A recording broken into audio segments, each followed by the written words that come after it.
ও মা গো, আমার কোমর গেল গো। যাইনি সুন্দরী, তার আগেই আমি তোমাকে ধরে ফেলেছি। তা হারামি বাজে ছেলে, ছাড় আমাকে, একদম আমার ইয়েতে হাত দিবি না। হোয়াট দা কথা সুন্দরী, এই ইয়েটা আবার কি? বাজে ছেলে একটা, মান ঠিক কর। ইয়ে মানে কি বুঝিস না? তুই আমার কোমরে ইচ্ছা মতো হাত বুলিয়েছিস। ও তাই তো বলি, এত নরম নরম লাগছে কেন? তোমার কোমরটা না হেভি নরম। বাজে ছেলে, একবার তুই আমাকে ছাড়। তোর কত বড় সাহস, তুই আমাকে জড়িয়ে ধরিস, তারপর আমার কোমরে এইভাবে হাত দিস। হোয়াট দা কথা, এইভাবে হাত দেই মানে কোনভাবে হাত দিলাম? বাজে ছেলে, ছাড় আমাকে আগে, তারপর তোকে দেখাচ্ছি মজা। ছেড়ে দিলে তো পড়ে যাবে সুন্দরী। বাজে ছেলে একটা, আমি তোকে ফেলে দিতে বলেছি নাকি? তুই আমাকে সোজা করে দাঁড় করিয়ে দে। সে না হয় দিলাম, কিন্তু তুমি কে বলো তো? তোমাকে কোথাও যেন দেখেছি বলে মনে হচ্ছে। তা হারামি, তুই একবার আমাকে ছাড়, তোকে দেখাচ্ছি মজা। তুই সাহস কি করে হয় তুই আমার কোমরে হাত দিস? কোমরে হাত দিলাম শুধু সেটাই দেখলে? কোমরে হাত দিয়ে যে তোমাকে পড়ার হাত থেকে বাঁচিয়ে দিলাম সেটা দেখলে না? আর একটু হলেই তো কোমরটা ভেঙে খান খান হয়ে যেত। গেলে যেত, তাও তোর মতো একটা বাজে ছেলে আমার কোমরে হাত বোলাতো না। পচা ছেলে একটা, ছাড় আমাকে। ওকে ছেড়ে দিচ্ছি, কিন্তু একটা কথা, থাপ্পড় চার দিবে না, না হলে কিন্তু আমি ইয়ে করে দিব। ইয়ে করে দিবি মানে? এই ইয়েটা আবার কি? আর ইয়েটা কোথা থেকে এলো? আরে বাবা, আমি বলেছি কান্না করব, তুমিও তো সবটা বুঝতে পারো না, তার আগে লাফালাফি করছো। খবরদার আমাকে কিন্তু থাপ্পড় দিবে না, তাহলে কিন্তু সত্যি কান্না করে দিব। আগে দাঁড় করিয়ে তো দাও, তারপর দেখছি।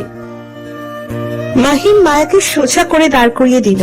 মায়া ওর দিকে ডাকি চোখে তাকালো।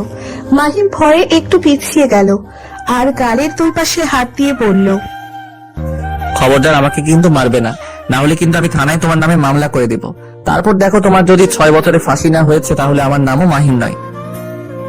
মাহিমের বাচ্চাদের মতো এমন কথাতে মায়া ফিক করে হেসে দিল।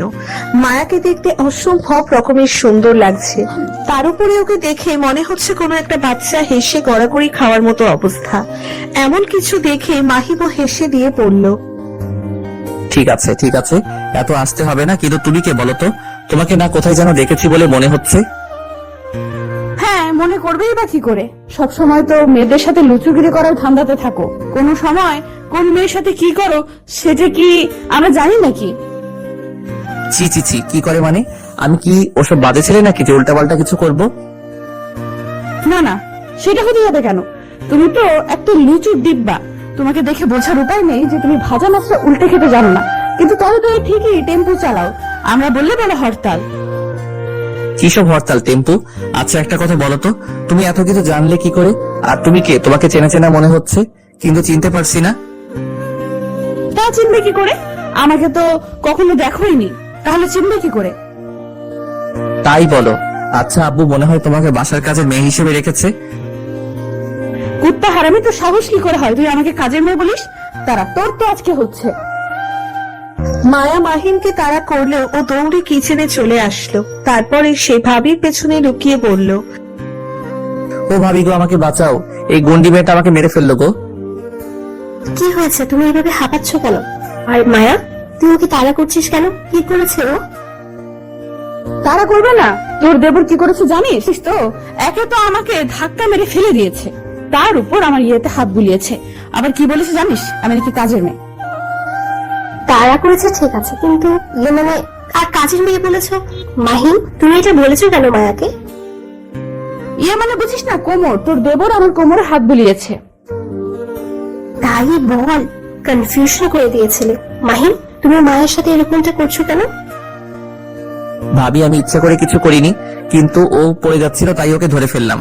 এখন দেখছি কাউকে উপকারও করা যাবে না। আচ্ছা ঠিক আছে, আবার ধাক্কা লাগলে বলবেন, তখন ফেলে দিব। দেখেছিস আপু, তোর দেবরটা কতটা বাজে, কি সব কথা বলছে। মাহিম, তুমি মায়ের সাথে এভাবে কথা বলছো কেন? আর তুমি জানো ও কে?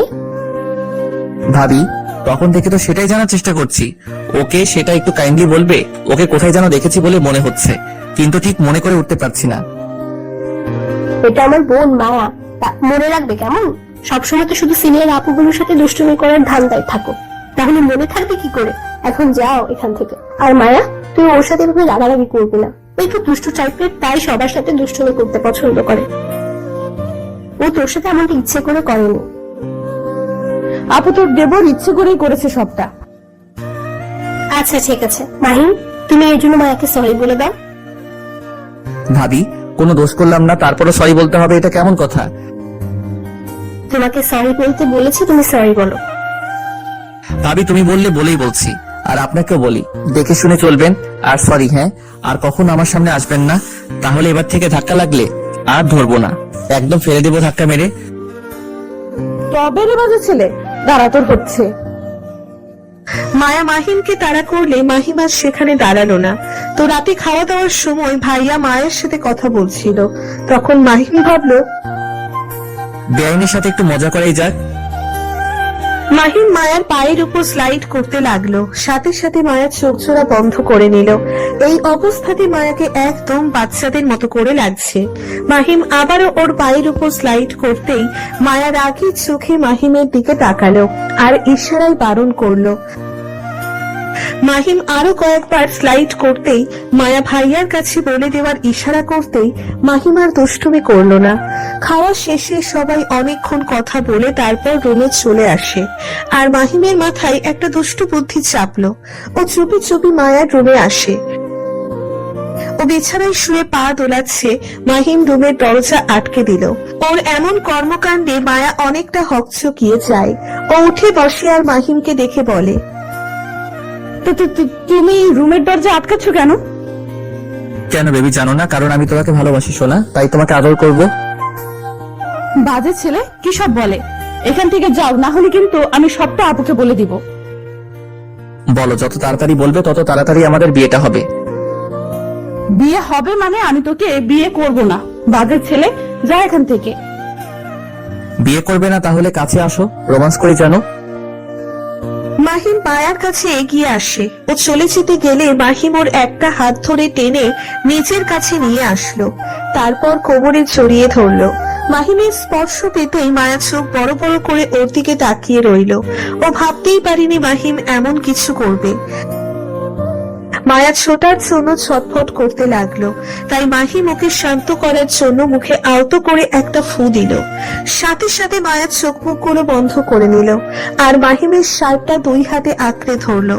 মায়ার ঠোঁটজোড়া কাঁপছে, তাই মাহিম আর নিজেকে আটকে রাখতে পারল না। মায়ার ঠোঁটজোড়া নিজের দখলে নিয়ে নিল। মাহিমের এরকম কর্মকাণ্ডে মায়া হতবাক হয়ে যায়। ও চোখ বড় বড় করে মাহিমের দিকে তাকিয়ে রইল। 5 মিনিট কিস করার পর মাহিম ওকে ছেড়ে দেয় আর মায়া বলতে শুরু করে, বাজে ছেলে একটা, তোর কখনো ভালো হবে না। তুই আমার ঠোঁটে কিস করেছিস, দেখিস এর জন্য আমি তোর কি হাল করি। জানো, তুমি জানো প্রথম ধাক্কাতেই আমি তোমার প্রেমে পড়ে গেছি। নেহাত ভাবির বোন বলে কিছু করতে পারছি না, না হলে তোমাকে আজকে আদরে আদরে পুরো ভরিয়ে দিতাম। বাজে ছেলে, আমি আপুর কাছে সবটা বলে দিব। তোর সাহস কি করে হয় তুই আমাকে এইভাবে স্পর্শ করিস? কেন জানো, আমার স্পর্শটা তোমার ভালো লাগেনি? আর তুমি বলতেই পারো তাতে আমাদের বিয়েটা আরো তাড়াতাড়ি হবে। মায়া বেশি কিছুক্ষণ মাহিমকে বকা দিল, তারপর ও রুমে চলে গেল। এভাবে 7টা দিন কেটে গেল। এর মাঝে মাহিম প্রতিটা দিন মায়ের সাথে দুষ্টুমি আর খুনসুটি গুলো করেছে। বারবার ওকে কাছে টেনে নিয়েছে। মায়া চেয়েছে আপুকে সবটা বলতে, কিন্তু পারেনি। ও যে মাহিমের প্রতি একটু দুর্বল সেটা বুঝতে পারছে না। 8ম দিনের মাথায় মাহিম সেদিন মায়ার রুমে আসলে এর মাঝে ভাবি এসে বিষয়টা দেখে ফেলে আর এসেই ঠাস ঠাস করে মাহিমের গালে 2টা থাপ্পড় মেরে দেয়। তখন ও মাথা নিচু করে নেয়। মাহিম, তোমার থেকে আমি এমন কিছু আশা করিনি। তুমি শেষ পর্যন্ত কিনা আমার বোনের সাথেই ফিট করলে। ভাবি বিশ্বাস করো, আমি মায়াকে ভালোবাসি, ওকে ছাড়া থাকতে পারবো না। মাত্র 7টা দিন হলো আমার বোন এখানে আসছে, আর তুমি এই নিয়ে কয়েকটা দিনে ওকে ভালোবেসে ফেললা। এটা তুমি আবেগ থেকে বলছো। এক্ষুনি তুমি বাসা থেকে বেরিয়ে যাবে। আমার বোন যতদিন পর্যন্ত এখানে আছে তুমি একটা দিনের জন্য বাসায় আসবে না, তাহলে আমি তোমার ভাইকে সবটা বলতে বাধ্য হব। ভাবি বিশ্বাস করো, আমি মায়াকে ভালোবাসি, সত্যি ওকে অনেক বেশি ভালোবাসি। মায়া তুমি বলছো না কেন তুমি আমাকে ভালোবাসো? ও কি বলবে? ও তোমাকে ভালোবাসে না। তুমি জোরপূর্বক ওর সাথে এসব করো, সেটাও আমাকে বলেছে। তুমি যদি এখানে থাকো তাহলে আমি আমার বোনকে নিয়ে বাসা থেকে চলে যাব আর কখনো তোমার বাসায় আসবো না। না না ভাবি, আমি এখান থেকে চলে যাব। মায়া, শেষ পর্যন্ত তুমি আমাকে ভালোবাসো না সেটা প্রমাণ করেই দিলে। আচ্ছা ঠিক আছে, আমি এখন থেকে আর তোমাদের সামনে আসবো না। তাহলে তো তোমরা হ্যাপি? মায়া মাহিমের লাইফে ঝড়ের মতো আসলো আর ঝড়ের মতোই ওর থেকে দূরে সরে যেতে হলো। মাহিম রাতেই বাসা থেকে বেরিয়ে গেল। মায়া সারা রাত ভাবলো এই কাজটা করা কি ঠিক হলো কিনা। মায়া ওর আপুকে সবটা বলে দিয়েছিল, তাই তো আপু রাগ করে এরকম একটা কাজ করলো। একটা মায়া মায়া মাহিমের বাসায় রইল। কিন্তু এই ঘটনার পর থেকে মায়া কিছুতেই মন দিতে পারছিল না, কারণ বাসার সবার মনটাই খারাপ। আপু আম্মু যেদিন থেকে জানতে পেরেছিল মাহিম এরকম একটা কাজ করছে, সেদিন থেকেই কারোর সাথে কথা বলে না। অন্যদিকে মায়া প্রথম কয়েকটা দিন ভালোভাবে থাকতে পারলেও 7টা দিন পর মাহিমের পাগলামি আর ওর ভালোবাসি কথাগুলো বলাটা খুব মিস করছিল, কারণ সবটা মায়ার মনে যেন গেঁথে গেছিল। মায়া এই বাসাতে আর থাকতে পারছিল না।